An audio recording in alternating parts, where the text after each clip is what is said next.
Hello, hello. This is Sarah Jones, intuitive psychic and tarot therapist here at Tarot Therapy Co. And this is your Friday pick-a-pile reading. If you've come over from Facebook, you may have already chosen a pile. If not, you want to take a moment to look at the 4 piles. I'm going to be starting here. So this is going to be 1, 2, 3, and 4.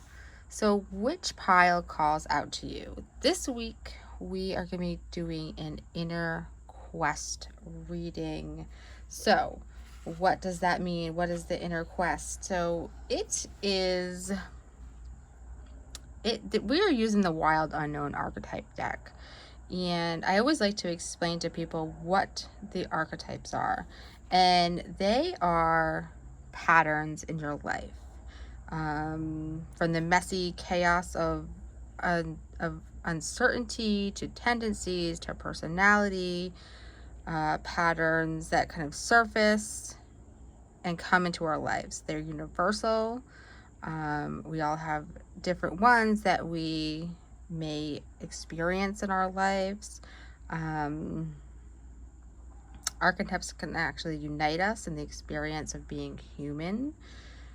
They are timeless. They may come with new images, new ideas, in new forms, but their energy has been circulating since the beginning of time.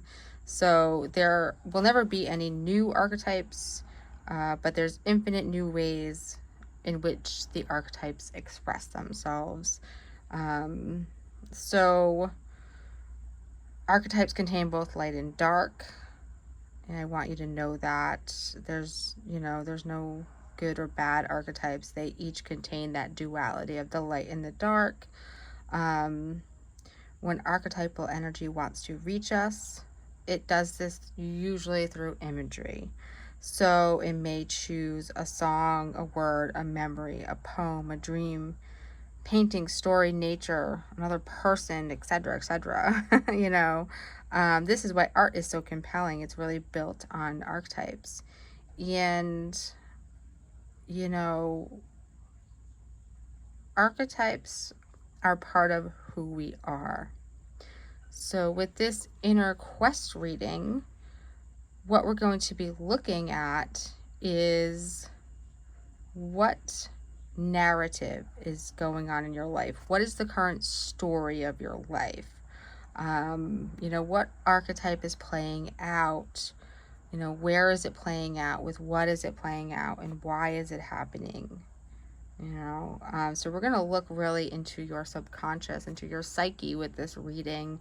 It's one of my most favorite readings to do. And if you are loving this and it resonates and you want a personal reading, then there is a link in the video description. So I do offer these readings personally. So this will be a more miniature version of the full reading that I do, but it gives you a good idea of what an inner quest reading is and what it involves and when it reveals for you. Because inner quest readings, we're always building the story of our lives. We're creating the story of our lives. No one is creating it for us.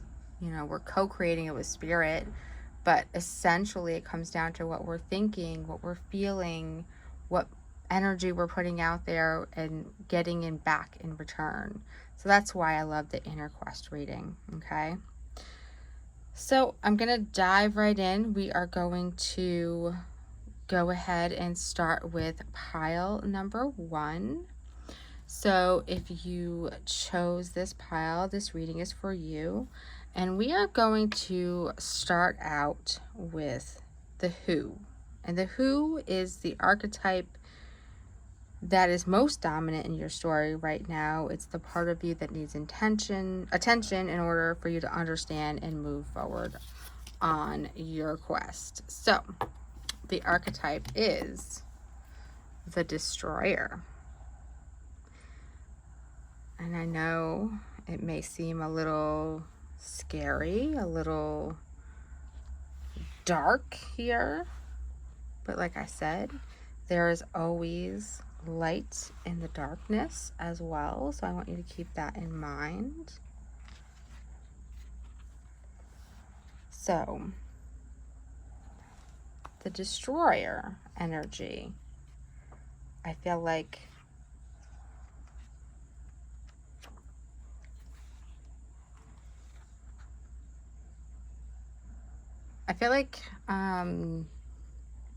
it's kind of savage. It's kind of unexpected. It's perhaps rejected energy. It is one of the 3 archetypes in what is called the trio of existence. There is necessary yet painful work to be done when this archetype shows up in your life. You know, we tend to have an aversion to endings. We hang on to permanence as a signifier of success. But this archetype, the destroyer, pulls the rug out from underneath relationships, jobs, homes, forms of security in your life. It's the part of us that wants things to end. Its painful orientation is to really be here to uncover your true purpose. It doesn't let you linger very long in comfort. It knows that not much happens in the realm of comfort, okay?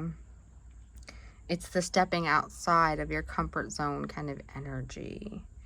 So with those piercing eyes that you see there, those piercing eyes, it's going to seek out some stagnancy from a distance and let go of what just is not serving you. I feel like it's almost the moments when, you know, heads begin to roll and the ground opens up and castles crumble, and it's definitely time to hold on for a ride in your story. You know, things are going to be moving forward.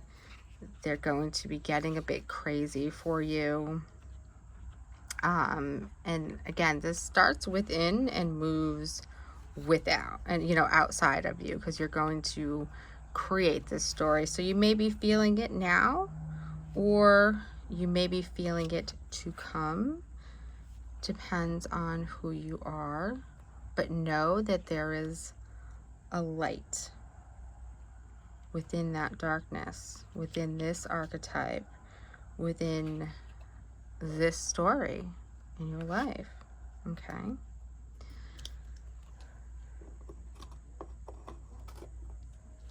So the next thing we look at is the where. Where is this story taking place in your life? It's the setting for the journey that you're on, the energy that surrounds the destroyer, or the backdrop that influences the story. And I'm of no surprise that you got the storm. So the storm is where the chaos, the disorder, you know, the whirlwind is in your life. It's much like the Tower card. It has that same energy, and it undoes everything in your life. Everything that felt solid, things that you know were comfortable with, relied upon, start to become stripped away by kind of the winds of fate, I like to say. So the ground's going to become the sky becomes the center, and then the center disappears, you know, much like a storm. But storms are great equalizers. You know, no matter how far we've come on the path, no matter our age, our wealth, our wisdom, we can't hide from the storms that come into our lives, literally and figuratively. You know, you may feel impossible to think straight, to see straight, but your guides are saying you have to wait it out. Because if you try to fight the storm, if you try to fight the destroyer energy, you will lose. You know, you will keep getting stuck and lost, and things will just fall apart anyways, and they'll fall away anyways. So really a better option is to kind of seek temporary shelter, ride out the storm, find help within a friend, a reliable source of positive energy in your life, you know. And when all else fails, your inner quest is to go within. That's where the eye of any storm is within you. Okay. So know that there are going to be truths that are revealed. I feel like you're going to see things as they are. Things will start to, you know, I feel like, you know, expect chaos. Expect that it's just part of the journey that you're on right now. So I feel like if you know that's part of your journey, it makes it easier for you to be open to it, to be open to letting things be destroyed, to stepping outside your comfort zone, to letting go of whatever it is you may be trying to hold on to, because it's just not there for you anymore. It's not what you need. Okay. Next, we're going to look at the what. And the what is the tool you must use or find or give up so that destiny can unfold. It's almost the key to your situation or the best tool for the task at hand. So you got the mirror. Okay. And this is a tough tool because this tells me that your storm, your destroyer, it's you. So it may not be life or what surrounds you outside, because we are on an inner quest, but what is being broken down and destroyed is who you thought you were, who you thought you had to be. You know, we look into mirrors every day without really recognizing them as portals to another realm. They can shatter, flatter, distort, reflect, and really project things back to us. Things that we think or thought were true. So the energy of a mirror is really about self-perception, how you're perceiving yourself in your own world, in your own story. So I feel like you're being asked to look for your true self in the mirror. Look for the truth, who you are, who you could be, not should be, who you dream to be, who you long to be, who you're called to be. Okay? Let go of any comparisons to others. You are not here to, it's not a race. You're not here to race others or be better than others or compete with others. You're just here to witness yourself, your own reflection. Allow yourself to see who you are and not who you are not.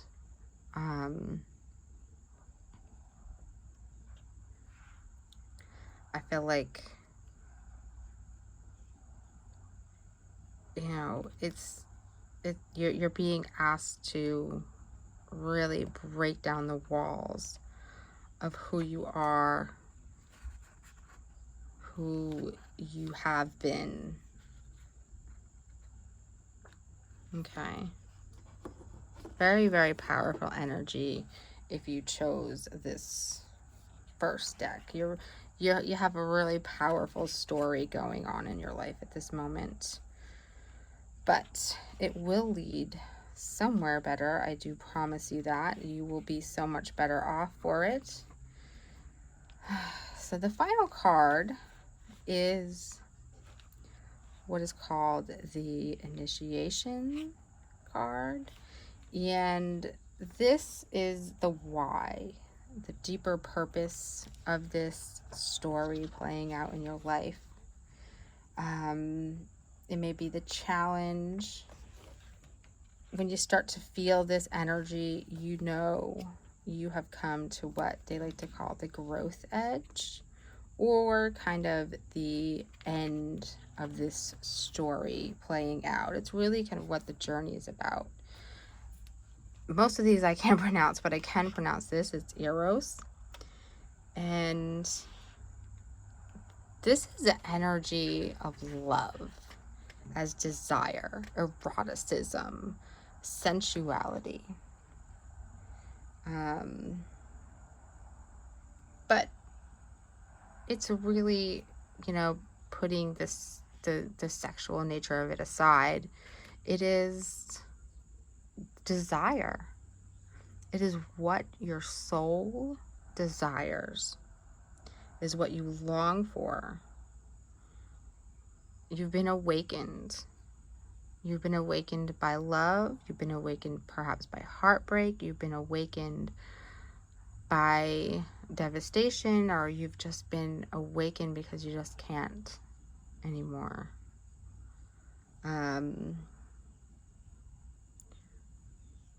What makes you hesitate in the face of real, true intimacy? You're going to find as you go through this story that there'll come a point where Eros reconnects you with this primal longing and urging to merge with other humans, with nature, with music, with art, with plants, food, or anything that has been separate from you. Okay, anything you've struggled to truly deep down connect with. Eros allows that united, I can't think of the word, that coming together.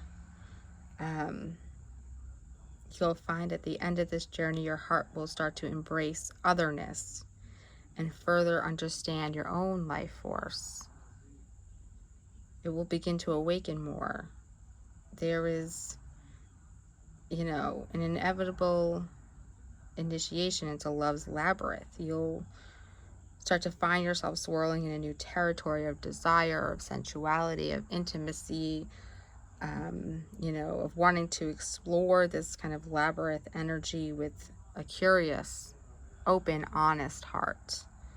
And you are really being just led towards this center, this beautiful, open diamond center there.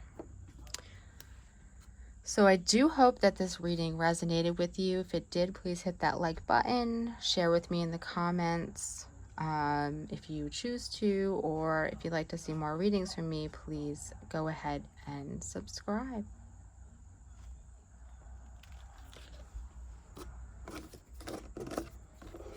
Oh, okay. Now, if you chose pile number 2, this reading is for you. So we are going to start out with looking at your story that is currently playing out. We're going to look at the who, and that is the archetypal side of the self that is most dominant in your story at this time. It is what needs your attention in order to understand and move forward on your current quest. So for you, if you chose pile number 2, the archetype of the maiden is surrounding you. It's that innocent virgin energy, the princess energy. There is this compelling and addictive energy to being flawless, being youthful, to feeling some kind of glow within you or emanating from outside you. This is the first archetype in one of the trifectas for the archetype, which is the maiden mother crone. And that's because, like, this is the first part of it. So this is where you have so much to learn, you know, so much to discover about yourself. You may find that you are positioned to allow trouble to come your way, or subject yourself to challenges that will lead you to the next phase of womanhood. So not all trouble or challenges are always a bad thing when this is the story that's playing out in your life. You know, your guides, they're saying that you must grow up. You're being led to grow up, to, even though you hesitate to kind of walk through that threshold, because youth is beautiful. It's love. It's a wonderful thing. You know, you are being led somewhere different. You're being asked to be curious. Perhaps you've been drawn to some shadowy forests, some dark nights, taken some tastes of some poisonous fruits. Or perhaps that is what is to come. You know, your magic is edgy. It includes shame and delight. So it's, for you, it's time to really fall down the rabbit hole, so to speak, as you move forward on this journey in this story of your life. Okay.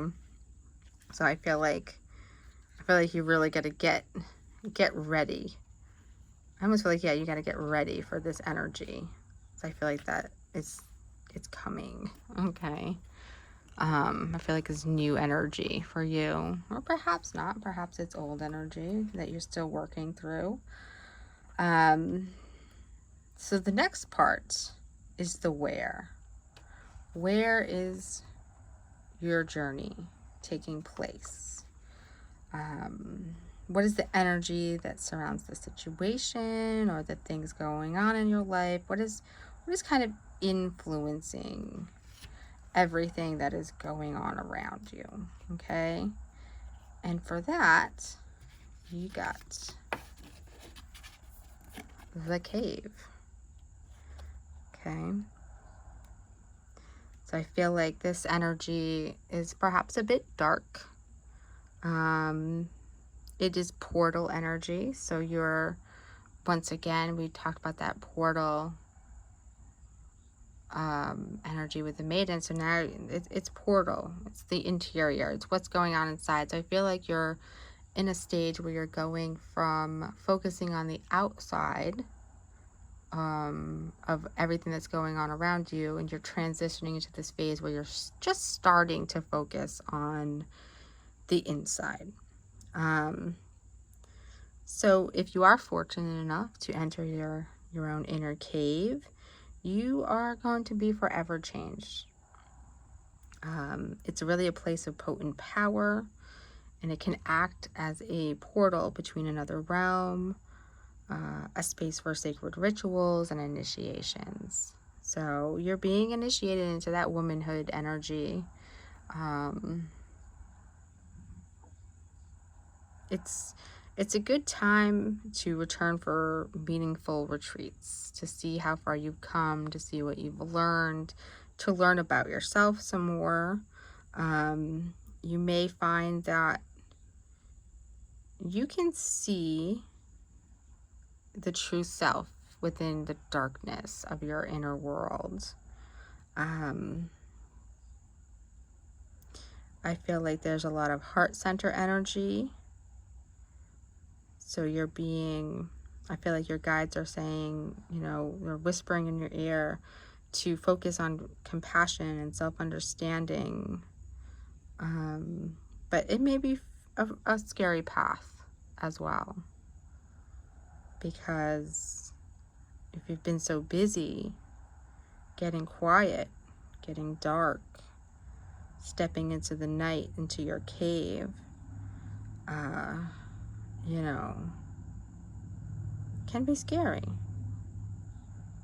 I feel like smudge your inner world and your cave and your home or your surroundings, and bring that smudge-like energy within you. I feel like it's almost a return. If you've been looking for a home, you're always searching for home, this is part of that journey. This is part of that journey home.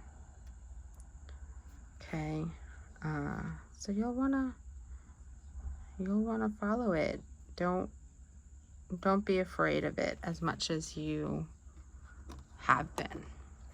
So the next thing we're gonna look at is with what? And this is the tool you must use or find or give up so that destiny can unfold. It's kind of the key to the situation or the best tool for the task at hand. And you got the stone. Okay. Stones are eternal. They're anchors, they're rocks,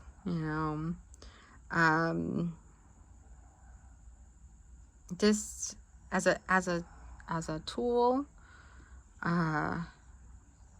you can expect psychic weight, literal weight.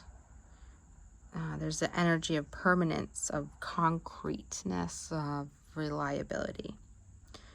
I feel like the stone's ability to transform is very important. There's this transformation that's going to happen. Stones are ever changing, but it's a slow change a lot of times. A single stone may see thousands of generations come and go, and it contains a lot of ancient and eternal presence in stones and crystals and rocks that surround you. So, stones are good to anchor your wild side. They can help you, along your paths. You can leave stones, so that way no matter where you go, you can always find your way back to where you came from. I feel like it helps tether you to the earth. It helps ground you, connect you. It can help connect you to stillness and quiet and peace that you need there in that cave, okay, to go through this transformation and walk through this story. So, stones are here to help you. So whether you're using literal stones, whether you're getting outside and grounding yourself to the earth, whether you have crystals that you're using, the power of the stone will definitely help balance you out on this journey. So I feel like you definitely want to, if you don't already utilize crystals or stones, you'll want to do that. Okay. And finally, the why. So this is like the deeper purpose of your journey. It's the invitation, the theme or challenge you'll start to feel as you get to your growth center or the end of the journey. It's almost like what your journey is all about. And I'm not real good at saying these names. Gnosis, maybe.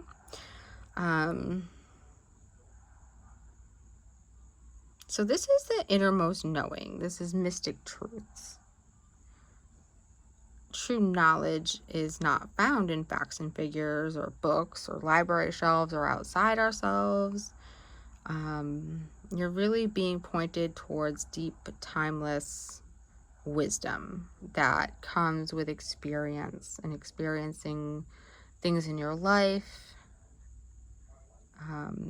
I feel like your guides are saying you're never going to learn from the experiences from others. You're not going to, I mean, we do. We learn from the experiences of others, but this story, this journey is about truly learning from your own experiences. And that may be a hard road. So be sure to seek guidance along the way if you're not too proud. As you come to the end of this part of your story, you'll start to feel like you know things.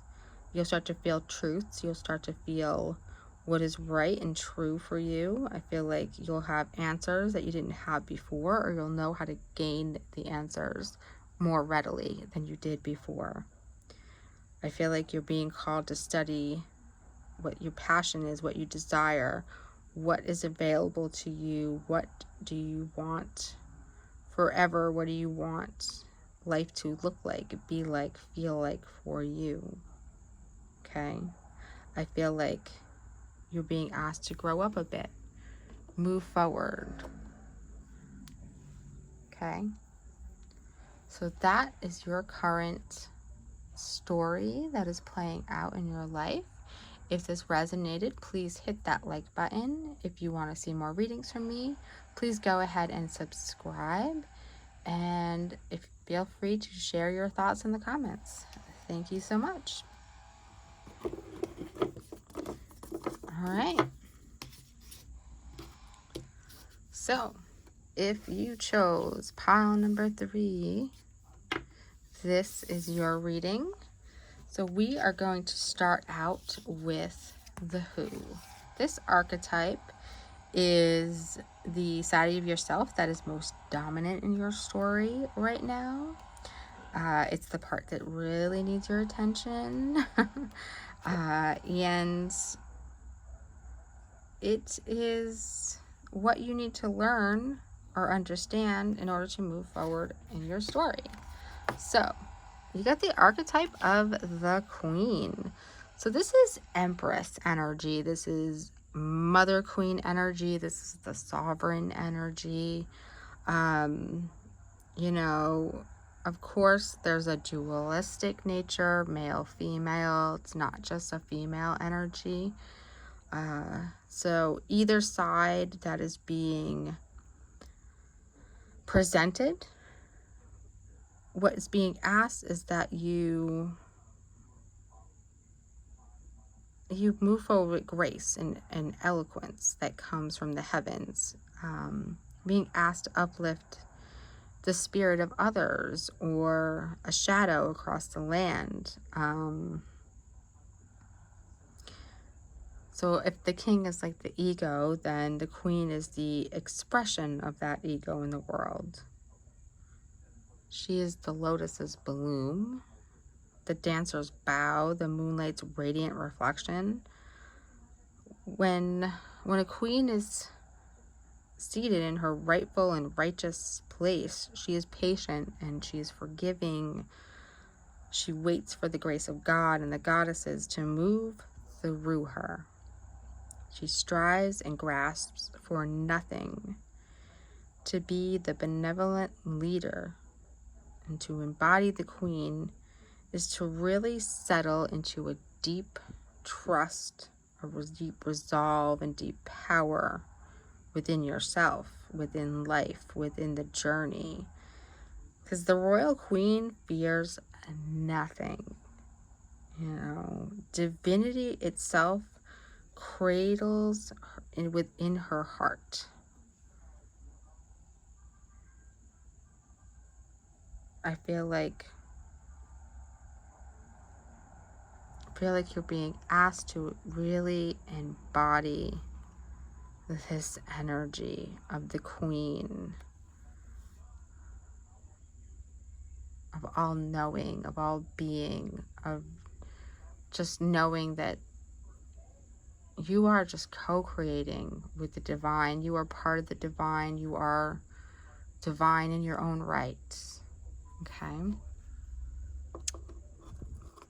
That's a gorgeous lotus energy. Beautiful.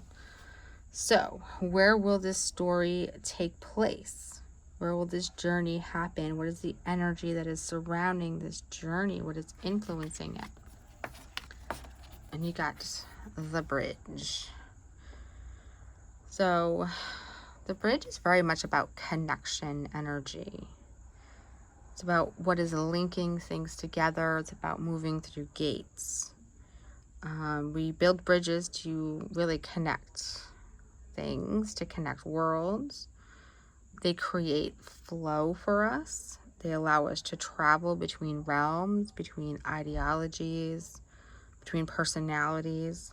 So really the energy that is surrounding your queen energy is that of acceptance, of saying yes rather than withdrawing, separating and saying no, of stepping into your power, stepping into your role in life. When you cross a bridge to an unknown land, we're kind of led magically into new realities. So you're being asked to open up to otherness. Healing and communication are then made possible for you. It's really time to enter a state of curiosity, of wonder, of learning. A shaman can create bridges between the everyday world and the sacred. So you're being asked to study and embrace the connections between the parts of your life that do not seem connected. Okay? Remember that bridges can't be forced. They must be made with love, or it's a structure that will not withstand life. It will not withstand the weather, basically. So this is very much about acceptance, about magic, about communication, just stepping into the energy that is coming up for you. Okay. Now,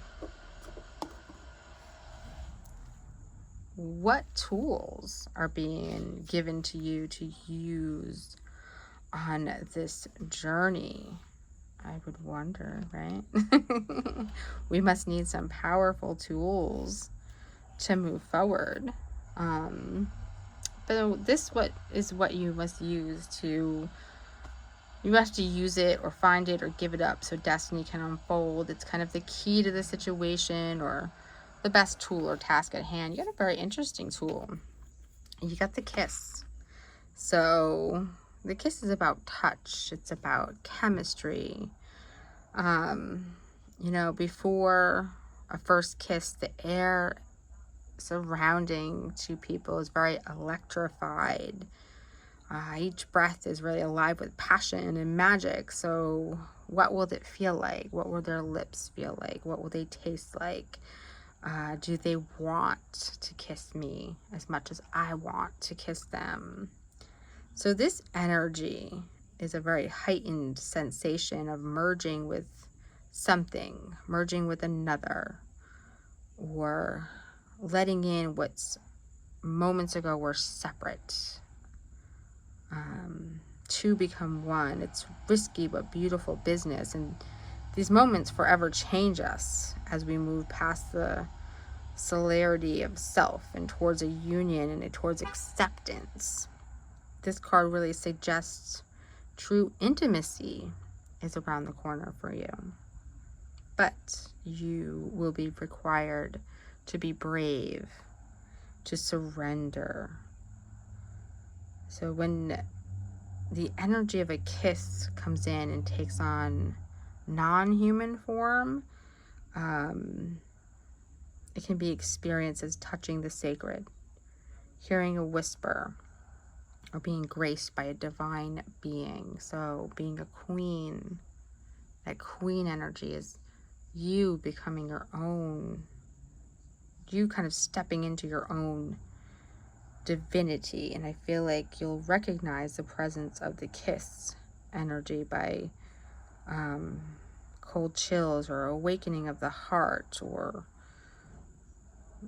just a strong desire, a strong willingness for acceptance. Okay. And then finally, we're going to look at why. Why are you taking this journey? What will you feel or face as you approach your growth edge or the end of this journey? What is this journey all about? And you got the Apocalypse card. So, this is all about removing the veil of deception in your life. Two things separate, pulling the psyche in different directions for you. So there's the lifting of the veil, and this means that truths that have been kept in the dark are revealed and seen and unearthed. And no matter how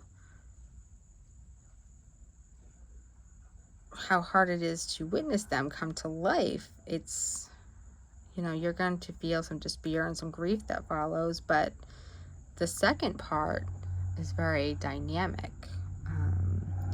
It's the regeneration that comes from the wreckage of revealed truths. Okay? I feel like an old narrative breaks in your story and a new story can form. And I feel like that is the bridge. That's where you go from one to the other. Okay? So I feel like from the nakedness of the truth, a new you is born. A new energy within you is born. The unknown becomes known and you're kind of guided. So I feel like, you go from this divine energy of knowing there is a divine to being truly connected with that divine energy if you chose this path, this story. So if this reading resonated with you, please hit that like button. If you have any questions or comments, go ahead and ask away in the comment section.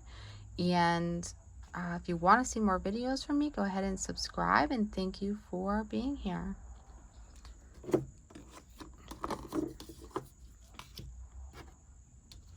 Okay. If you chose pile number 4, then this reading is for you. We are going to start out with the Who card. This is the archetypal side of you that is most dominant in your story at this time.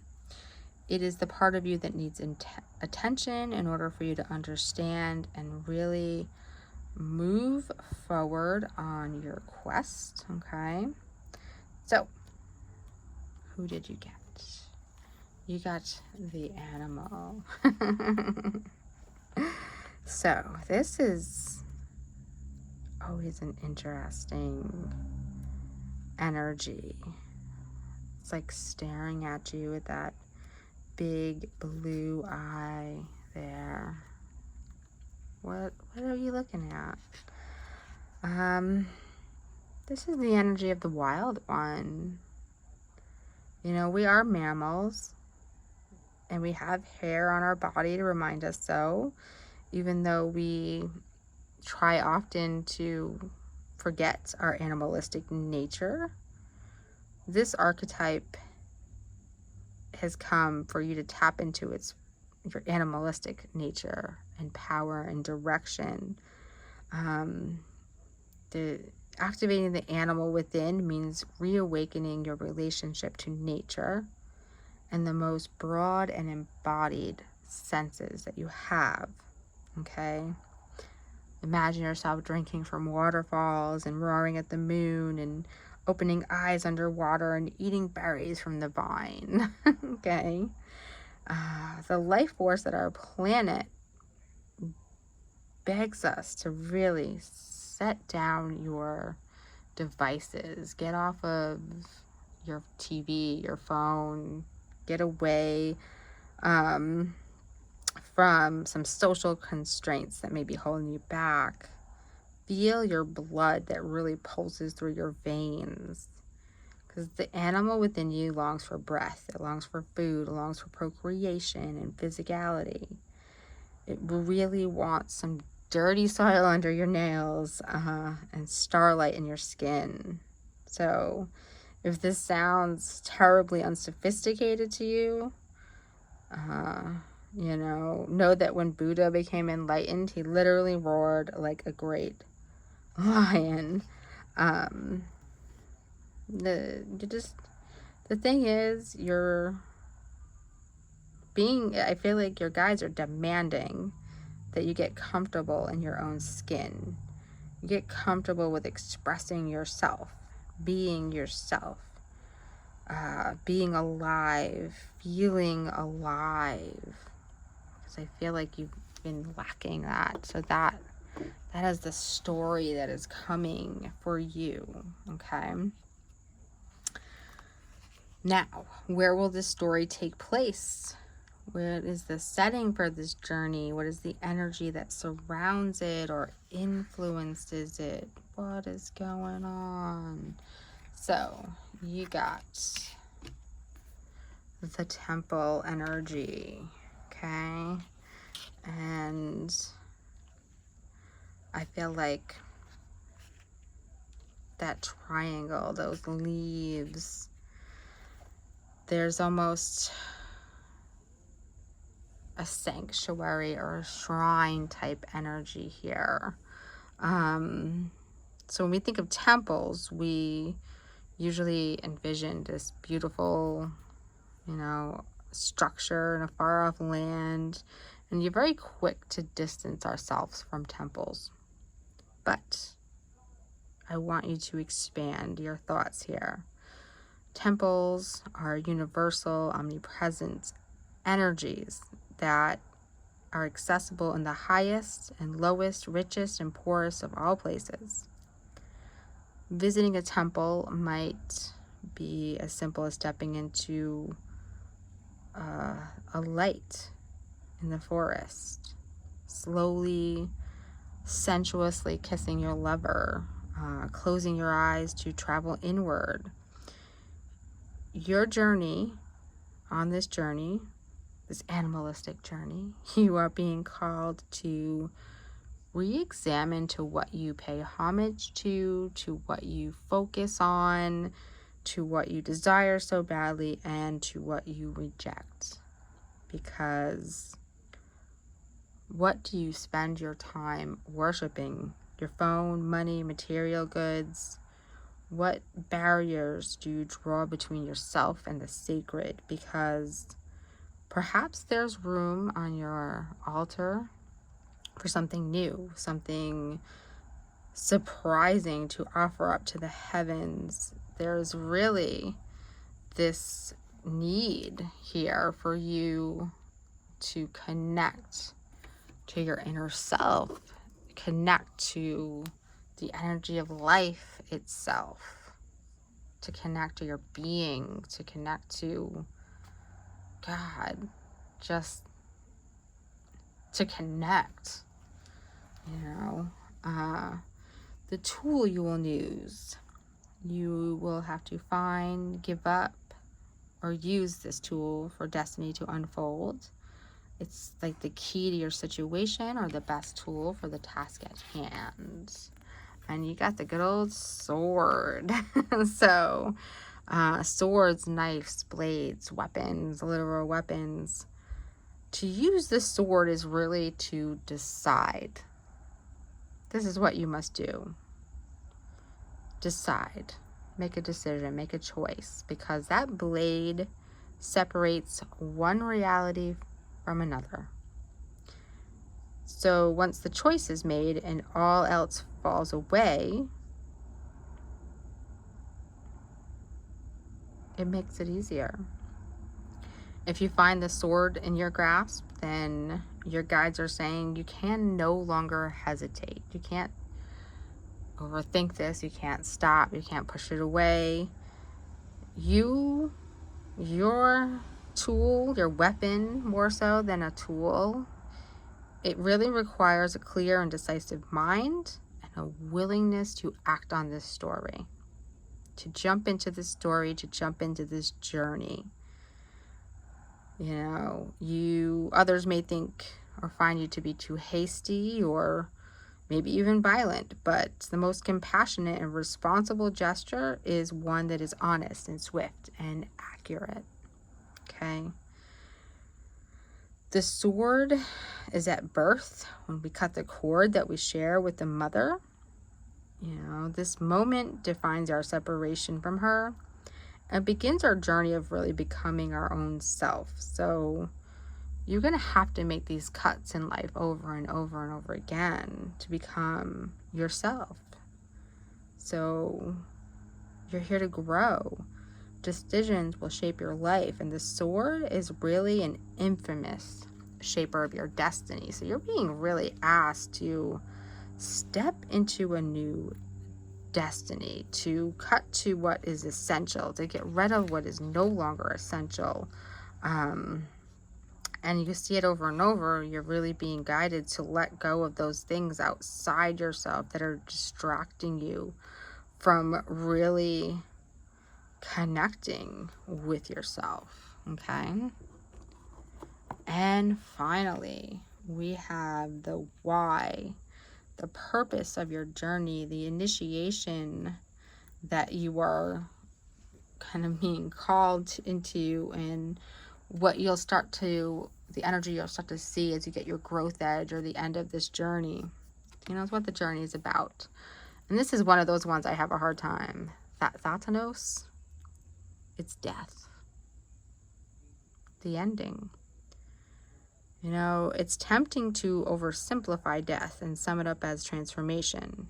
But with this true archetypal resonance, this energy, it cannot be easily assimilated or contained.